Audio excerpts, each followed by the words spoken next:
जय हिंद दोस्तों, मैं आप सभी के बीच लेकर आ गया हूँ इंग्लिश का सबसे महत्वपूर्ण टॉपिक स्ट्रक्चर। अभी मैं पढ़ा रहा हूँ, तो ये देखिए आपका आज आप लोगों को हम सिखाने वाले हैं use of had to infinitive. ठीक है, मतलब हैड टू इंफिनिटिव का कहाँ यूज करना है। तो इसके लिए आपको दो बातों का ध्यान देना जरूरी है, एक उसका पहचान और दूसरा उसका स्ट्रक्चर। तो देखिए सबसे पहले हमने पहचान लिखा है कि वाक्य क्रिया के अंत में ना ने नी के बाद में था थे थी लगा हो, चाहे पढ़ता था पढ़ती थे, चाहे होता था होती थी, चाहे पढ़ा पढ़ी आदि ये सब लगा होगा, तो समझ जाइएगा कि उसमें आप हैड टू का यूज करिएगा।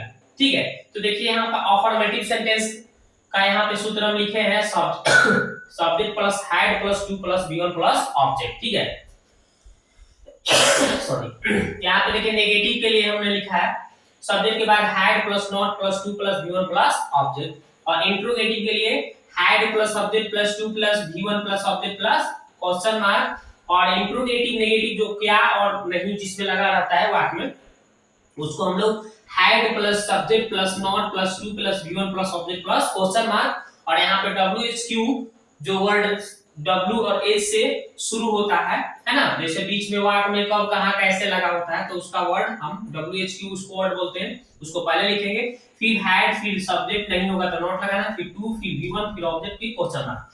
तो ये ही है आपका इतना सारा रूल नियम आपको सीखना था।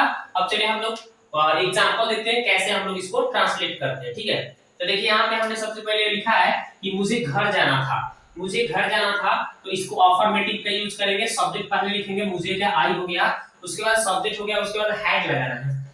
ठीक है, तो हैड और उसके बाद में क्या लगाना है टू, फिर वर्ब वन, तो जाना का क्या हो जाएगा गो, और घर जाना है तो टू हाउस। हमने इसको आसानी से ट्रांसलेट कर दिया, I had to go to house. ठीक है, अगला है उसे क्रिकेट नहीं खेलना था, तो क्या हो जाएगा ही, उसके बाद में हैड, और देखिए नेगेटिव है तो क्या लिखना है सब्जेक्ट के बाद हैड, हैड के बाद नॉट लगाना होगा आपको, तो चलिए नॉट, फिर आपको क्या लिखना है V1, नॉट के बाद टू लगाना है, पहले टू लगा लीजिए, फिर V1 फिर ऑब्जेक्ट, तो वर्ब वन कौन सा है खेलना, खेलना का क्या हो जाएगा प्ले। ठीक है, लिख दिया हम, और उसके बाद में क्या हो जाएगा क्रिकेट, CRICKET बन गया। तो he had not to play cricket, इस तरह से हम अच्छी तरह से ट्रांसलेट कर लेंगे। क्या तुम्हें घर जाना पड़ा, तो शुरू में क्या है, तो हैड पहले लग जाएगा, यहाँ पे इंट्रोगेटिव वाला वर्ड हम काम करेंगे ये वाला, तो हैड पहले फिर सब्जेक्ट तुम्हें का क्या हो गया यू, फिर उसके बाद में टू लगाना है तो टू लगा लीजिए, फिर उसके बाद वर्ब वन लगाना है, तो वर्ब क्या है जाना, जाना के लिख दिया, कहाँ पे जाना है भाई घर, तो हाउस। ठीक है, आसानी से हमने इसको ट्रांसलेट कर दिया। तो had you to go to house, क्या तुम्हें घर जाना पड़ा। आगे देखिए तुम्हें कहाँ पढ़ना पड़ा, तुम्हें कहाँ पढ़ना पड़ा, तो देखिए WHQ वर्ड आ गया, बीच में कब कहाँ कैसे लगता है, तो उसका अंग्रेजी हम उसको WHQ वर्ड बोलते हैं, तो उसको अंग्रेजी पहले हम लिखेंगे। तो कहाँ का अंग्रेजी हम जानते हैं वेयर, फिर उसके बाद में आपको क्या लिखना है WHQ वर्ड के बाद में हैड लगाना है, फिर उसके बाद में सब्जेक्ट, तो सब्जेक्ट क्या है तुम्हें, तुम्हें का क्या हो गया दोस्तों यू, और फिर नहीं होगा तो नॉट, तो नॉट इसमें तो नहीं है तो छोड़ दीजिए, फिर उसके बाद टू लगाना है, फिर उसके बाद में वर्ब वन, वर्ब क्या है जी पढ़ना, फिर उसके बाद ऑब्जेक्ट, तो ऑब्जेक्ट इसमें नहीं है, फिर क्वेश्चन मार्क लगा दीजिए, बन गया where had you to go, where had you to read, तुम्हें कहाँ पढ़ना पड़ा, इस तरह से। चलिए और कुछ एग्जांपल हम देखते हैं।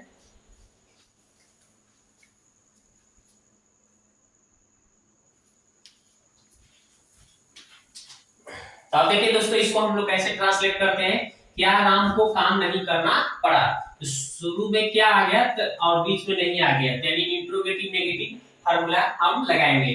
तो पहले हैड लगाना है, तो लिख दिया हमने हैड, फिर उसके बाद सब्जेक्ट, तो सब्जेक्ट राम है तो राम को लिख दिया, फिर उसके बाद में नॉट लगाना है तो नॉट, फिर उसके बाद में टू लगाना है तो टू लगा दिया, फिर उसके बाद में वर्ब वन, तो वर्ब क्या है जी काम करना, काम करने का क्या होता है अंग्रेजी वर्क, फिर उसके बाद ऑब्जेक्ट, तो ऑब्जेक्ट नहीं है क्वेश्चन मार्क लगा दीजिए, बन गया। तो had Ram not to work, इस तरह से इसको बनाना है। तो यहाँ पे देखिए बीच में कब कहाँ कैसे क्यों आ जाता है, तो WHQ बोलते हैं, तो उसको अंग्रेजी पहले हम लिखेंगे, तो क्यों का अंग्रेजी पहले हम लिख देंगे व्हाई, WHQ लिख दिए, फिर हैड लगाना है तो हैड लगा लीजिए, फिर उसके बाद सब्जेक्ट लिखना है, तो सब्जेक्ट क्या है तुम्हें का अंग्रेजी हम लिख दिए यू, फिर उसके बाद नहीं होगा तो नॉट लगाना होगा, तो देखिए हाँ नहीं है तो नॉट लगाना है भाई, उसके बाद आपको क्या लिखना है टू, तो टू लगा दिया, फिर उसके बाद में वर्ब वन, वर्ब क्या है, जाना, जाना का क्या हो जाएगा, गो, और कहाँ जी, वहां, वहां का अंग्रेजी देयर होता है, बन गया। तो why had you not to go there, तुम्हें वहां क्यों नहीं जाना पड़ा। इसी तरह से हम लोगों को काम नहीं करना पड़ा, तो हम लोगों को क्या लिख देंगे, वी, ठीक है। ये तो नेगेटिव वाला है, ये वाला फॉर्मूला, तो सब्जेक्ट पहले लिखा गया, फिर उसके बाद में हैड लगाना है, फिर उसके बाद में नहीं का नॉट लगाना है, ठीक है। फिर उसके बाद में आपको क्या लिखना है, टू, फिर वर्ब वन, वर्ब क्या है जी, काम करना, काम करना का अंग्रेजी हो जाएगा वर्क, बन गया। We had not to work, हम लोगों को काम नहीं करना पड़ता था, ठीक है। तो इस तरह से हम लोगों को आसानी से ट्रांसलेट हम लोग आसानी से कर पाएंगे। तो बताइए दोस्तों, ये वीडियो कैसा लगा, आप जाकर कमेंट बॉक्स में एक प्यारा सा कमेंट कीजिए। मिलते हैं नेक्स्ट वीडियो में, ठीक है।